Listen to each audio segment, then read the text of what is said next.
তাআলা ডাক দিয়ে বললেন, বন্ধু আমার, হাবিব আমার, আপনি আপনার উম্মতের নেকির সংখ্যা কত বাড়াইয়া চান?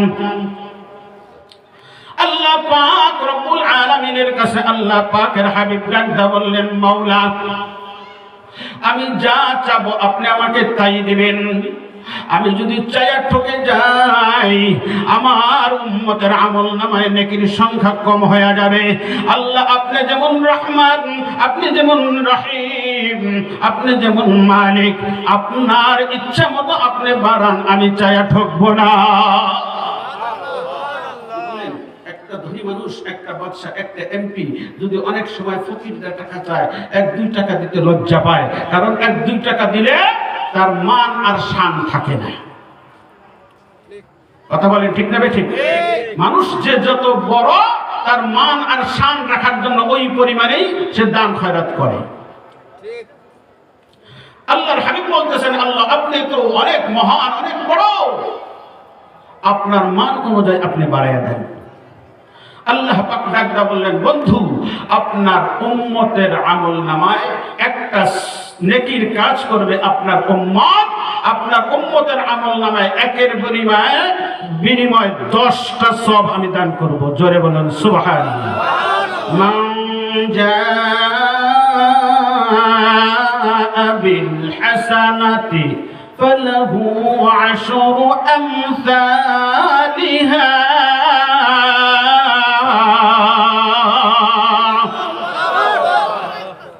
আল্লাহ কয় একের পরিমাণে 10 দেব।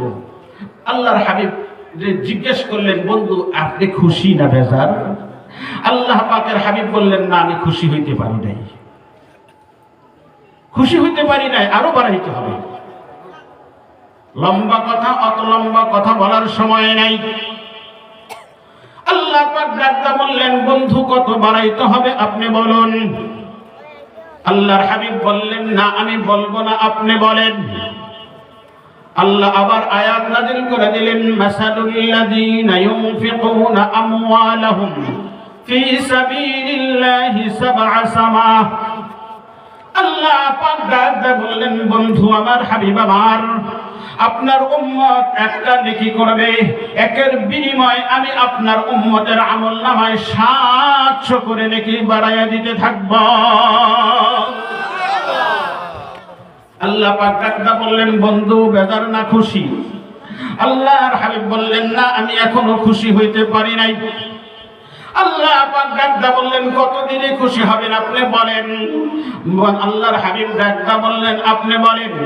এবার আল্লাহ ডাকদা জানায়া দেয়, ইয়া রাসূলুল্লাহ, ইয়া হাবিবাল্লাহ, আপনার উম্মত নেকি করবে একটা, আপনার উম্মতের আমলনামায় ওয়াল্লাহু ইউযাইফু লিমান ইয়াশা।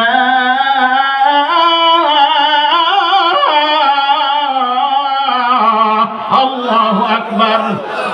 আল্লাহ ডাকদা জানাই দিলেন, একের পরিমাণ 10 নয়, 700 নয়, 100 নয়, আমি একের বিনিময় আমি আল্লাহর যত খুশি তত নেকি আমলনামায় জমা করে দিব।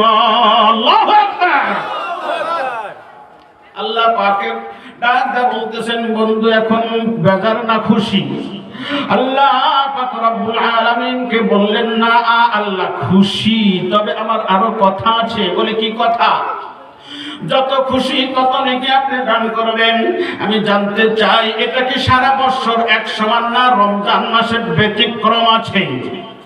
আল্লাহ পাক ডাকতে বললেন, ইয়া রাসূলুল্লাহ, ইয়া হাবিবাল্লাহ, আপনার সারা উম্মতের সারা বছর একরকম, আর রোজার মাসের ফজিলত সওয়াবের সংখ্যা আরো বেশি।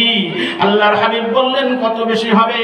আল্লাহ পাক ডাকতে বললেন, বেশি হইল আমি রমজান মাসের ইবাদতের সিয়াম সাধনার বিনিময়ে আমি আল্লাহ ওই বান্দা আর বান্দির আমি আপন হয়ে যাই,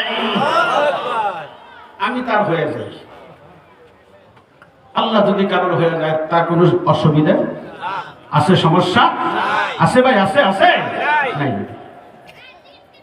আল্লাহ পাক রব্বুল আলামিন বন্ধুকে বললেন, বন্ধু, এখন কি খুশি না বেজার? আল্লাহর হাবিব বললেন, না, এখন খুশি, তবে আমার আরেকটা কথা আছে। বলে, কি কথা? বলেন। বলে, আপনি সওয়াবটা আমার উম্মতের আমলনামায় দেবেন। আমি মদিনায় মুনাওয়ারায় শুয়ে থাকবো, উম্মতের কান্ডারি নবী আমাকে না দেখাইয়া আমার উম্মতের আমলনামায় সওয়াব লেখা যাবে না। আল্লাহ পাক বললেন কেন? বলে আপনি ফেরেশতা দ্বারা লেখাবেন। ফেরেশতারা আপনি বললেন 10 দেওয়ার, ফেরেশতা যদি 1 দেয় আমাকে দেখানোর পরে আমি ওইটাকে সংশোধন করে পুরোপুরি লেখার আমি অনুমতি দেব। আমার অনুমতি ছাড়া আমার উম্মতের আমলনামায় সওয়াব লেখা যাবে না, গুনাহ লেখাও যাবে না। জোরে বলুন না সুবহানাল্লাহ। আল্লাহ পাকের কাছে বললেন হ্যাঁ আল্লাহ এখন খুশি, চিল্লায়ে বলুন সুবহানাল্লাহ।